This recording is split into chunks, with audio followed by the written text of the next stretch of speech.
বাবা দু ডানা মেলে পাখিরা উঠতেছে, পাখির কিচির মিচির শব্দ। আমার বান্দা, এগুলো আমি আল্লাহ দিয়েছি তোমাদের কাছে, আমি আল্লাহ এর কোনো বিনিময় চাই নাই। সূর্য দিয়েছি, সকালে সূর্য উদিত হয়, সন্ধ্যায় ডুবে যায়। এই ডিউটি তার কিয়ামত পর্যন্ত চলতেই থাকবে। আমি আল্লাহ কোনোদিন বলি নাই সূর্যের বিল দেওয়া লাগবে, বলছে নাকি? চন্দ্রের ডিউটি হলো রাত্রিবেলায় উঠবে, ডুবে যাবে, এভাবেই চন্দ্রের ডিউটি। আমার ভাইয়েরা, তারকারাজের ডিউটি, তারা রাত্রিবেলায় উদয় হবে আবার ডুবে যাবে, ডিউটি তারা পালন করতেছে। নদী নালা খাল বিলের ডিউটি। আমার ভাইয়েরা, সব কিছু আল্লাহর হুকুমে চলে, সব আল্লাহর ইশারায় চলে।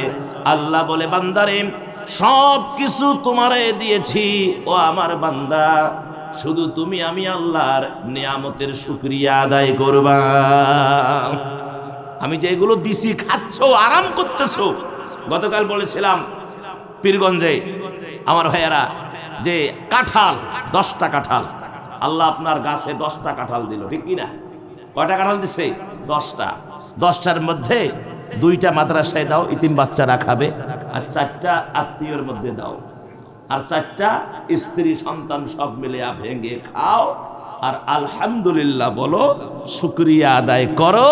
আমি আল্লাহ এই নিয়ামতকে বাড়ায়া দিয়া আগামী বছর ওই গাছে 40টা কাঁঠাল। সুবহানাল্লাহ কয় না? আল্লাহ তো বোধহয় পারে না, না কি পারে? আমার ভাইয়ের আজকের মেসেজ শুনে নেন।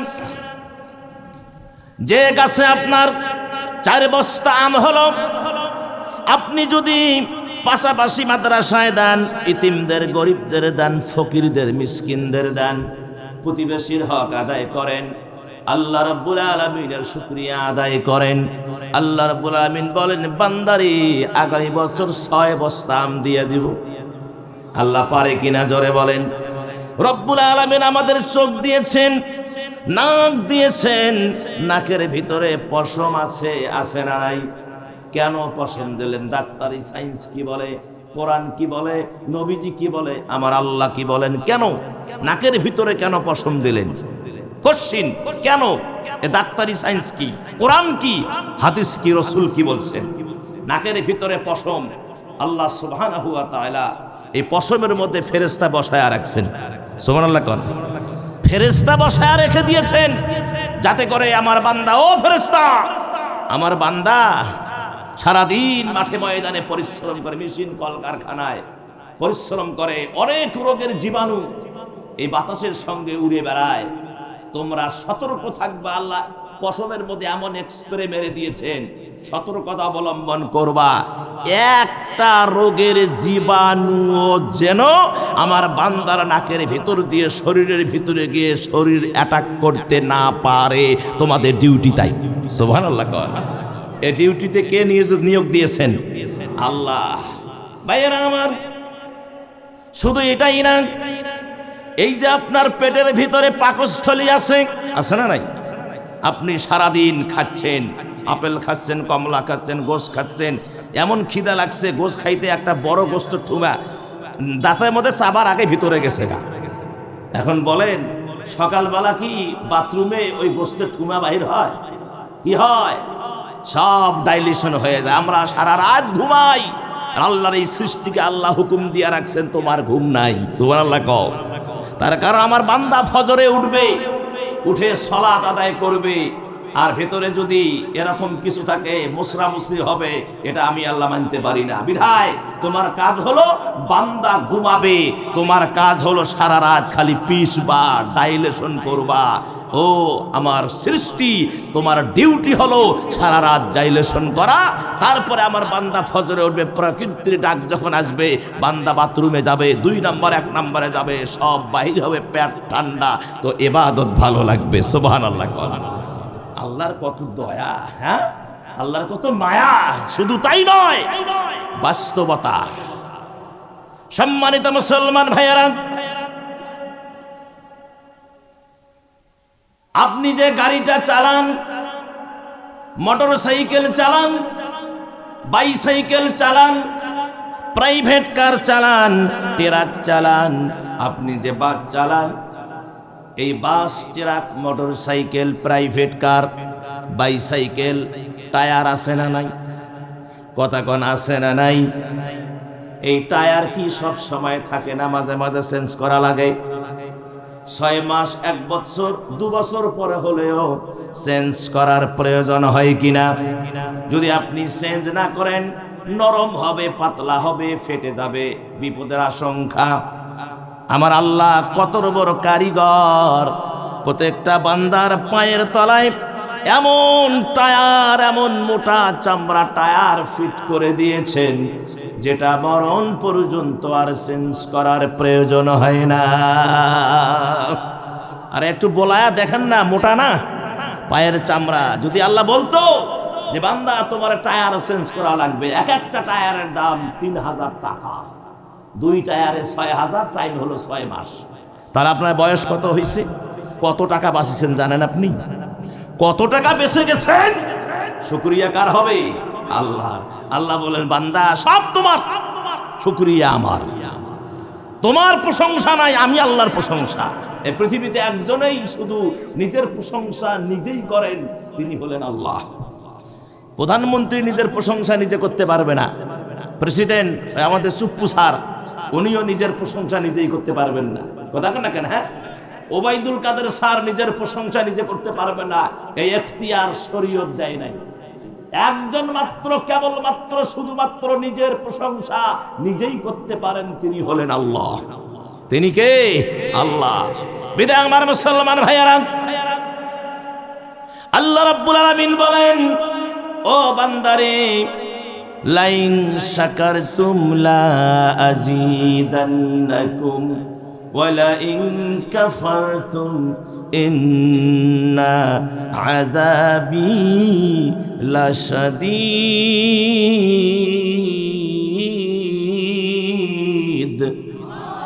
আরো আওয়াজ একটু বাড়ায়া দেন, আর একটু বাড়ায়া দেন।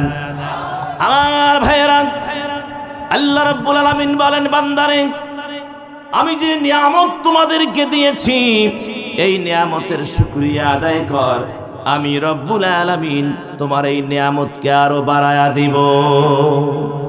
আর যদি খারতারামো করো, তাকাব্বুরি করো, শুকরিয়া আদায় না করো, যদি মনে মনে বলো আমি আমার যোগ্যতা এগুলো করেছি, আমি আমার লেখাপড়া দিয়ে, চাকরি দিয়ে এগুলো করেছি, ওরে আমার বান্দা তাকাব্বুরি করিস না। তোর মতো কত বুদ্ধিজীবী রাস্তায় কাগজ কুড়াচ্ছে,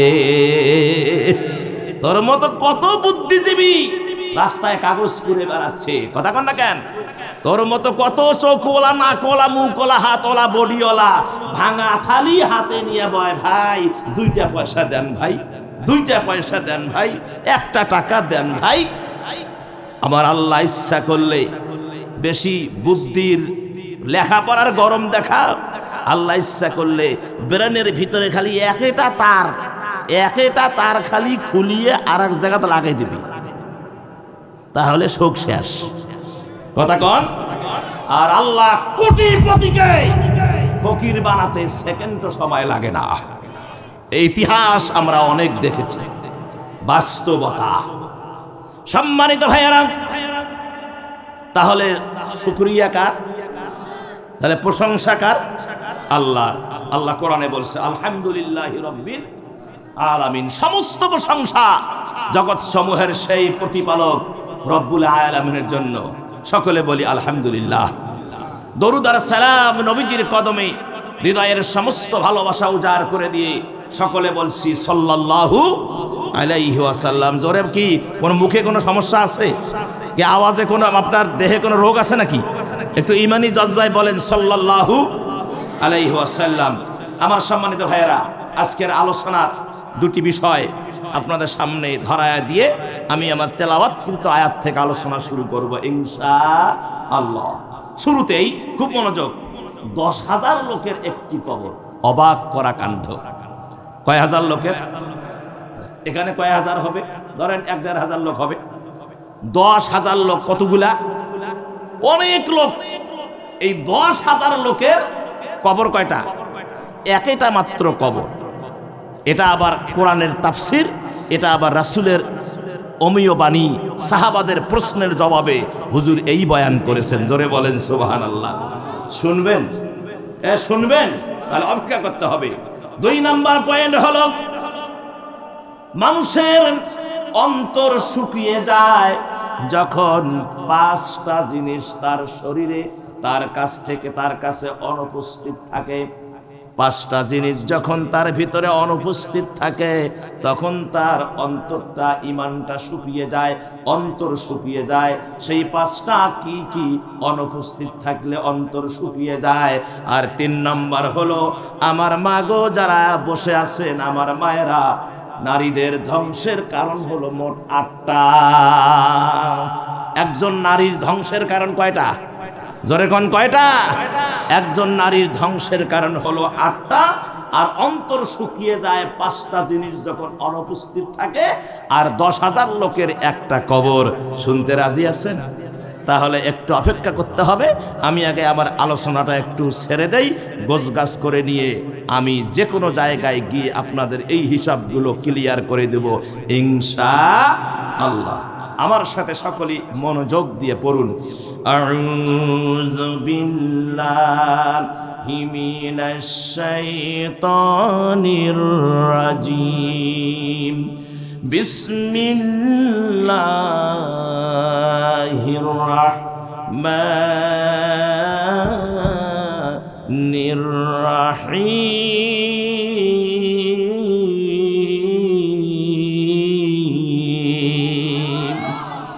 ওয়ামা মিন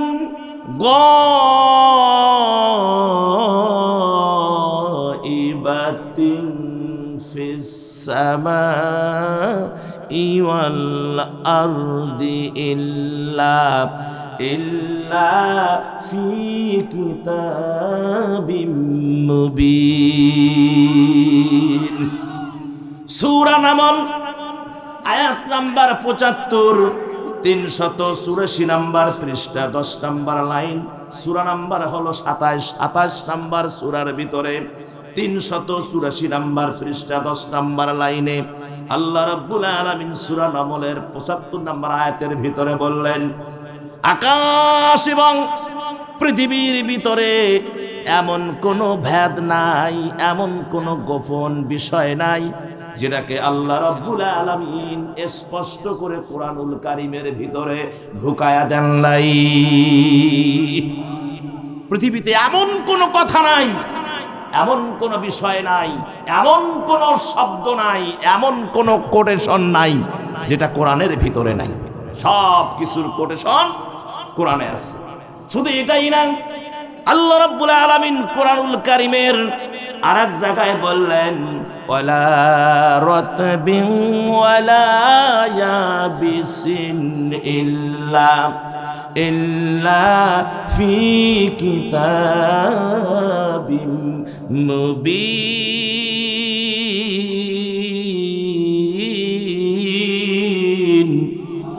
আমার আল্লাহ বললেন, জলে স্থলে তামাম পৃথিবীর ভিতরে এমন কোনো বিষয় নাই যেটা আল্লাহ স্পষ্ট করে কোরআনুল কারীমের ভিতরে ঢোকায়া দেন নাই। গরুর কথা নাই, কথা কয় না। কি নাই বলেন তো? প্রশ্ন করেন, হুজুর এটা আছে কি? এর প্রশ্ন আসতে পারে কি না? যদি আপনি সারা রাত প্রশ্ন করেন, সারা রাত এ কোরআন জবাব দিবে যে সব আছে। সুবহানাল্লাহ কন। তবে আমার ভাইয়েরা, একটা জিনিস শুধু কোরআনে নাই, সেটা আবার কোরআন দিয়ে বলা হয়েছে। একটা জিনিস কোরআনে নাই, সেটা আবার কোরআন দিয়ে বলেছেন, যালিকাল কিতাবুল লা রাইবা ফি। আমার ভাইয়েরা, এই কোরআনের ভিতরে ভুল নাই। কি নাই? ভুল নাই। আর নেতা মার্কা যারা আছে ওরা বলে কোরআনে রাজনীতি নাই। কি কয়? কোরআনে নাকি রাজনীতি নাই। কোরআনে কি নাই? রাজনীতি নাই। তা আমি বলি, তোদের মাথা আছে, ঘিলু নাই। কথা কন। মানে ওদের আবার থিওরি হলো যে কোরআনে যে রাজনীতি নাই, এটা যদি আমরা বলি তাহলে হুজুরেরা রাজনীতি করবে না। রাজনীতি মৌলবীরা করবে কেন? মৌলবীরা মসজিদ নিয়ে থাকবে, খানকা নিয়ে থাকবে, হাফিজি মাদ্রাসা, নুরানি মাদ্রাসা, আলিয়া মাদ্রাসা, মক্তব নিয়ে মৌলবীরা দর্শ দিবে, কোরআন শিখাবে এইরকম। আর আমরা অকাম কুকাম করব, মাঝে মাঝে হজে যাব, গোনা মোচন করে আসব। আর যদি গোনা বেশি হয় একটা মৌলবীর ডাক দিয়ে আনবো, মৌলবী আসিয়া গোস্ত দিয়া, গরুর গোস্ত, মুরগির গোস্ত, খাসির গোস্ত, ব্রয়লারের ভুনা, গরুর গোস্ত মানে কলিজার ভুনা, এগুলো খাবে। হুজুরকে 2000 টাকা হাত দিয়ে দেব, আমাদেরকে একেবারে জান্নাতের উসিয়া মাকামত দিবে। আমাদের বাপ মা 14 গোষ্ঠী জাহান্নাম থেকে বাহির করিয়া জান্নাতে ঢুকে দিয়া তালা চাবি দিয়ে থুবে। এটা হলো মৌলবীর কাম। কথা মানে এটা কি মৌলবীর কাম? হ্যাঁ আমার ভাইয়ারা, মৌলবীরা কেন রাজনীতি করবে? কোরআনে তো রাজনীতি নাই। তাদের কথা হলো কোরআনে রাজনীতি নাই। আমি বলবো যে তোমাদের মাথা আছে, গেলু নাই। তোমরা কি দেখো না মদিনার সেই শাসন? আমার প্রিয় নবী রাষ্ট্রনায়ক ছিলেন। আমার প্রিয় নবী কি ছিলেন? রাষ্ট্রনায়ক ছিলেন। আমার নবী কোরআন দিয়ে মদিনা শাসন করেছেন বিধায় মদিনায় চোর, বাটপার, লুটেরা, ডাকাত, জেনাখোর, মদখোর, টেন্ডারবাজি, তারপরে আপনার কি বলে অর্থলোভী মানুষের অন্যায়, গরিবকে ঠগানো, বিধবাকে ঠগানো, চুরি সুত্তামি, এগুলো মদিনার জমিন থেকে বিতাড়িত হয়ে গিয়েছিল কোরআনী শাসন যখন মদিনায় কায়েম হয়েছে। ভাইয়েরা আমার, তাদের থিওরি হলো মৌলবীরা যদি এই কি বলে রাজনীতির কথা বলে, আর রাজনীতি যদি মৌলবীদের কোরআনী রাজনীতি যদি প্রতিষ্ঠিত হয়, কোরআনের রাজ যদি কায়েম হয়, তাহলে আমাদের বড় বড় বোতল খাওয়া হবে না। কথা বলে বড় বড় বোতল খাওয়া হবে না। কেন না? মদ হারাম। মদ কি? মদ হারাম, জিনা হারাম, তারপরে আসেন সুদ হারাম। সুদ খাওয়া হবে না, এ কথা বলা যাবে না। সুদ খাওয়া যাবে না, মদ খাওয়া যাবে না, পর স্ত্রী নিয়ে রাইতে ফুষ্টি নষ্টি করা যাবে না। 100-র মধ্যে 98 জন এই কামের ওস্তাদ। নিজের বউ পাত্তা দেয় না, মানুষের স্ত্রীর সাথে ফুষ্টি নষ্টি করে। কথা কন না কেন? হ্যাঁ আমার ভাইয়েরা, এগুলো হবে না। কোরআনী হুকুমত যদি কায়েম হয়, মদিনার শাসন যদি কায়েম হয়, আমাদের চুরি করা চলবে না, দেশের টাকা বিদেশে পাচার করা চলবে না। কথা বলেন আমার ভাইয়েরা, বিশ্বাস করেন যদি ইসলামী হুকুমত শুধু বাংলায় নয়, যে কোনো রাষ্ট্রে ইসলামী হুকুমত কায়েম হয়, তাহলে আপনি শান্তিতে ঘুমাতে পারবেন। আপনার কোনো টেনশন নাই, দুনিয়াও শান্তি পাবেন, মরার পরে জান্নাতে চলে যাবেন। কথা বলেন প্রিয় ভাইয়েরা, আল্লাহ রাব্বুল আলামিন কোরআনুল কারীমের ভিতরে বলেন, বান্দারে পৃথিবীর ভিতরে এমন কোনো বিষয় নাই, এমন কোনো কথা নাই যেটা আল্লাহ কোরআনুল কারীমের ভিতরে ঢুকায়া দেন নাই। রব্বুল আলামিন সব কিছুর কোটেশন এই কোরআনুল কারীমের ভিতরে আল্লাহ ঢুকায়া দিয়েছেন। যেমন সূরা আনআম 38 নম্বর আয়াত, পৃষ্ঠা হলো 133 নম্বর পৃষ্ঠা, 6 নম্বর লাইন। আল্লাহ পাক বলে দিলেন, ওয়ামা মিন দাব্বাতিন ফিল আরদি ওয়ালা তাইরিন ইয়াতিরু বিজানাহিহি ইল্লা উমামুন আমসালুকুম মা ফাররাতনা ফিল কিতাবি মিন শাইইন সুম্মা ইলা রাব্বিহিম ইয়াহশুরুন। আওয়াজ দিতে হবে আল্লাহু আকবার। আল্লাহ পাক বললেন, যত প্রকার প্রাণী পৃথিবীতে বিচারণশীল রয়েছে এবং যত প্রকার পাখি দু ডানা যোগে উড়ে বেড়ায়, তারা সবাই তোমাদের মতোই এক একটা প্রাণ শ্রেণী। আমি কোনো কিছু লিখতে ছাড়িনি, অতবার সবাই স্বীয় প্রতিপালকের কাছে সমবেত হবে। আল্লাহ পাখির কথাও ছাড়েন নাই, পাখির কথাও কোরআনে দিয়েছেন। গরুর কথা নাই, আছে। আরে গরু মার্কা একটা সূরাই তো আছে নাকি কোন? সূরাতুল বাকারা, যে সূরা গোটা কোরআনুল কারীমের সর্ববৃহৎ সূরা, 286টি আয়াত এই সূরার ভিতরে। মৌমাছি নামে সূরা নাই, আছে না? পিপিলিকা আছে না? তাহলে মানুষ নামের নাই আছে? মহিলা মহিলা সূরা নাই, তাহলে কি নাই কর? সব আছে এই কোরআনের ভিতরে। আল্লাহ কোনো কিছু এই কোরআনে বাদ দেন নাই। সম্মানিত ভাইয়েরা, আল্লাহ রাব্বুল আলামিন বলেন বান্দারে, সব কিছুর কথা আমি রব্বুল আলামিন সুন্দর করে কোরআনুল কারীমের ভিতরে ঢোকায় দিয়েছি। বিধায় বান্দারে তোমাদের কষ্ট দিব না, যেহেতু তোমরা ব্যস্ত থাকো দুনিয়ার জমিনে, বা তোমরা অনেক ব্যস্ত থাকো, অনেক ছুটাছুটি দৌড়াদৌড়ি করো। ও আমার বান্দা, তোমাদেরকে মাত্র 2টা আমলের সিদ্ধান্ত কোরআন দিয়ে তোমাদেরকে জানায়া দিচ্ছি। এই 2টা আমল যদি তোমরা জীবনে করে যেতে পারো, আমি আল্লাহ এই 2টা আমলের বিনিময়ে তোমাদেরকে জান্নাত দিয়া দিব। বাংলাদেশের মানুষ খুব ব্যস্ত, তাই না? হ্যাঁ, রাসূল যখন মেরাজে যান, আপনারা কি শুনতেছেন? নবী যখন মেরাজে যান, নামাজ কয় ওয়াক্ত ছিল কন্ত? হ্যাঁ, কয় ওয়াক্ত দিছিল? 50 ওয়াক্ত। হুজুর খুশিতে বাসে না, 50 ওয়াক্ত নামাজ। আল্লাহু আকবার। নবীজি মহা খুশি।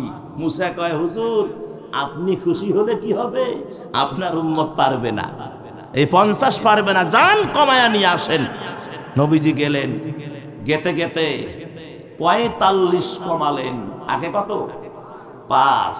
যদি ওই 50 থাকে, আওয়াইতুয়ান উসল্লি লিল্লাহি তাআলা রাকাআতায়ে সলাতি, আর রাকাআতায়ে সলাতি, তারপরে আপনার 5 ওয়াক্ত নামাজ একবারে, 5 ওয়াক্ত নামাজ একবারে। আল্লাহু আকবার। আমি বললাম যে মামা, এইরকম দোয়া হয়তো আপনি জানেন, তো শরীয়তে নেই। 5 ওয়াক্ত নামাজ একবারে হয় ভাই, সেটা তো আপনার ফজরের সময় একবারে ক্লিয়ার, বাকি দিন লারা লাপ্পা করে। অথচ নবীজি বলেছেন যে, ও আমার সাহাবারা শোনো, তোমাদের বাড়ির পাশ দিয়ে যদি একটা নদী প্রবাহমান থাকে, আর এই নদীর মধ্যে যদি একজন প্রতিদিন 5 বার সাবান দিয়া ভালো করে ঘইষা যদি গোসল করে, তোমরা বলো তো ওই লোকটার দেহে কি কোনো ময়লা থাকবে? সাহাবারা বলেন, ইয়া নবী আল্লাহ, প্রশ্নই ওঠে না। যদি কালা কিলকিলাও হয়, 5 বার গোসল করলে আর ময়লা থাকে? ময়লা থাকে? ময়লা থাকে। নবীজি বললেন, সাহাবারা শোনো, যে ব্যক্তিটি দৈনন্দিন 5 ওয়াক্ত নামাজ সময় মতো আদায় করবি, ফজরের সময় ফজরের নামাজ পড়বি, জোহরের সময় জোহরের নামাজ পড়বি, আসরের সময় আসরের নামাজ পড়বে, মাগরিবের সময় মাগরিবের নামাজ পড়বে, এশার সময় এশার নামাজ পড়বে।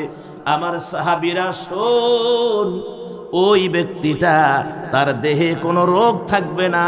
যেমন 5 টাইম গোসল করলে ময়লা দেহে থাকে না, 5 ওয়াক্ত নামাজ পড়লে তার দেহে কোনো রোগ, তার দেহে কোনো গুনাহ থাকে না, রোগও থাকে না, গুনাহও থাকে না। কথা কন হ্যাঁ আমার ভাইয়েরা। শুধু এটাই না, নবীজি বলেছেন সহিহ হাদিস, আমরা সকলেই পড়ে থাকি একটা সূরার ওটা আয়াত পড়ে থাকি, যার নাম আমরা বলে থাকি আয়াতুল কুরসি। বলি কি বলি না? আয়াতুল কুরসি জানা নাই? আল্লাহু লা ইলাহা ইল্লা হুয়াল হাইয়ুল কাইয়্যুম। সুবহানাল্লাহ কোন? নবীজি বলেন, এ যুবকেরা, কাল থেকে শুরু করবা, মুরব্বী বাবাজিরা পায়ে ধরে যাই, কাল থেকে আমলটা শুরু করবেন, তাহলে কপাল দেখেন কত বুলন্দ হবে। নবীজি বলেছেন, যে ব্যক্তি প্রত্যেক ফরজ নামাজের পরেই সাথে সাথে আয়াতুল কুরসি একবার মাত্র পাঠ করবে, এই একবার আয়াতুল কুরসি পাঠ করার কারণে সে যদি জহরে পড়ে, জহর থেকে আসর পর্যন্ত সে আল্লাহর জিম্মায় থাকে। সুবহানাল্লাহ। আর যদি সে আসরে পরে মাগরিব পর্যন্ত আল্লাহর জিম্মায় থাকে, আর মাগরিবে পড়লে এশা পর্যন্ত সেই প্রভুর জিম্মায় থাকে, আর এশায় পড়লে ফজর পর্যন্ত, আর ফজর পড়লে জহর পর্যন্ত আল্লাহর জিম্মায় থাকে, আল্লাহ ফেরেশতা দিয়ে তাকে ব্যারিকেড দিয়ে রাখে। আল্লাহু আকবার, আল্লাহু আকবার। ভাইয়েরা আমার, তাহলে কয়টা জিনিস? দুইটা। আল্লাহ পাক বলেছেন বান্দারে, এই দুইটা জিনিস যদি তোমরা করে যেতে পারো, তোমাদের জীবনে আমি আল্লাহ তোমাদেরকে এই দুইটা কাজের বিনিময়ে আমি আল্লাহ তোমাদেরকে জান্নাত দিয়ে দিব। সে দুইটা কাজ কি আল্লাহ কোরআনে বলছেন? ইন্নাল্লাযীনা আমানু ওয়া আমিলুস সলিহাতি কানাত লাহুম জান্নাতুল ফিরদাউসি নুজুলা খালিদিনা ফিহা লা ইয়াবগুনা আনহা হিওয়ালা।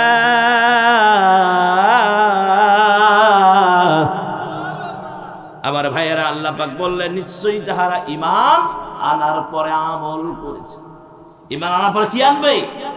ঈমান আনার পরে আমল করবে যারা, নিশ্চয়ই যাহারা ঈমান আনার পরে আমল করে। সুবহানাল্লাহ কর।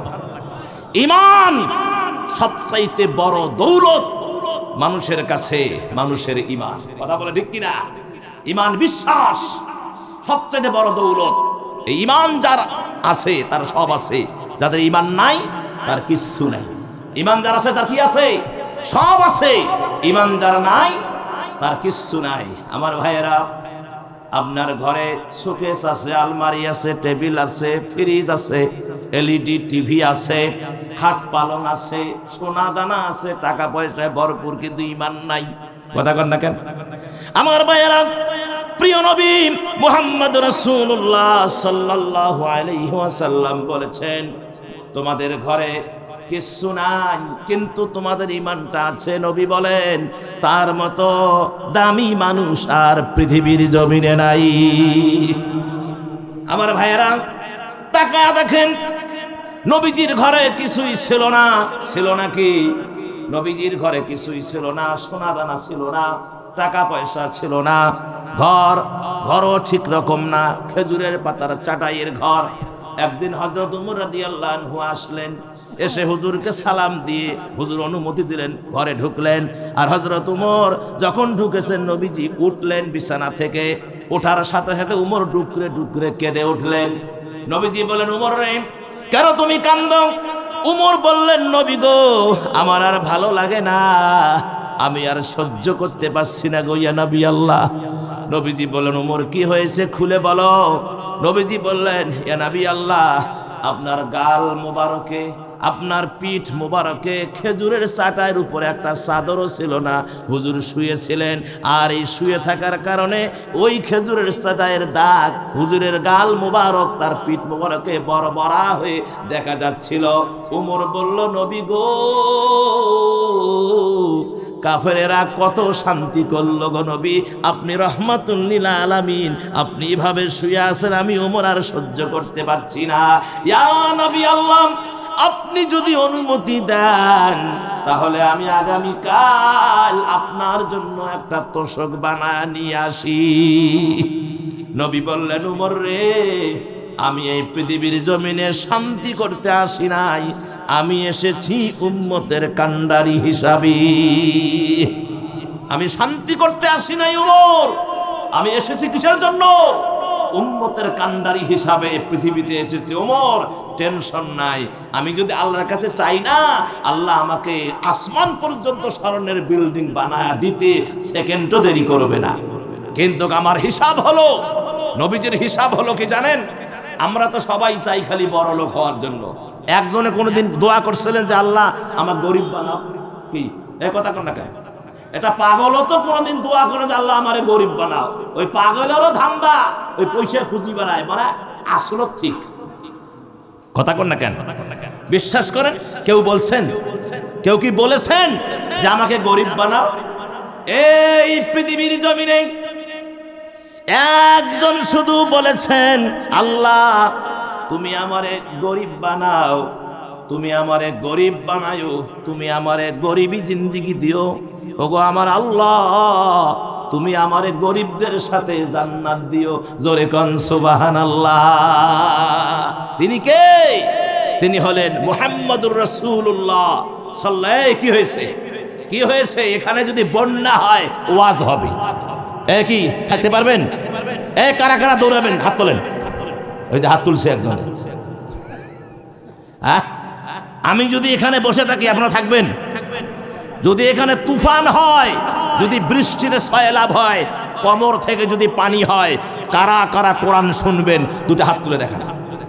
লিল্লাহে তাকবীর, লিল্লাহে তাকবীর। হাত নামান।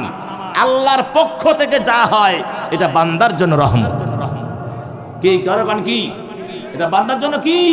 এটা হচ্ছে রহমত। যদি তুফানও হয় তাও রহমত, বৃষ্টি হয় রহমত, যদি আসমান থেকে আগুন ঝরে সেটাও রহমত। কথা বলেন। সম্মানিত মুসলমানেরা, আল্লাহ রাব্বুল আলামিনের হাবিব মুহাম্মদ রাসূলুল্লাহ সাল্লাল্লাহু আলাইহি ওয়াসাল্লাম বললেন, ওগো আল্লাহ আমারে গরিব বানাও, আমারে গরিবী জিন্দেগি দাও। আল্লাহ আমাকে মরার পরে গরিবেরা যে জান্নাতে থাকবে সেই জান্নাত আমারে দিও। তাহলে গরিব যারা আছেন প্লাস পয়েন্ট। গরিবদের কি পয়েন্ট? Plus point. বড় লোকদের চাইতে 500 বছর আগে গরিবেরা আল্লাহর জান্নাতে যাবে। সুবহানাল্লাহ কন। এদের হিসাব নিকাশ, গরুর গোস্ত খাওয়া, মুরগির গোস্ত খাওয়া, তারপরে পাঙাশ মাছ খাওয়া, এদের কোরমা কুত্তে কালিয়ে এগুলো হিসাব দিতে মিলতে আমার কাম শেষ। এদিকে গরিবেরা যায় জান্নাতের ভিতরে আপেল, কমলা, বেদানা, জান্নাতি খাবার আরামসে খাবে, ভুঁড়ি নিয়ে শুয়ে থাকবে। কি যে শান্তি! শান্তি আর শান্তি, শান্তি আর শান্তি, ওং শান্তি।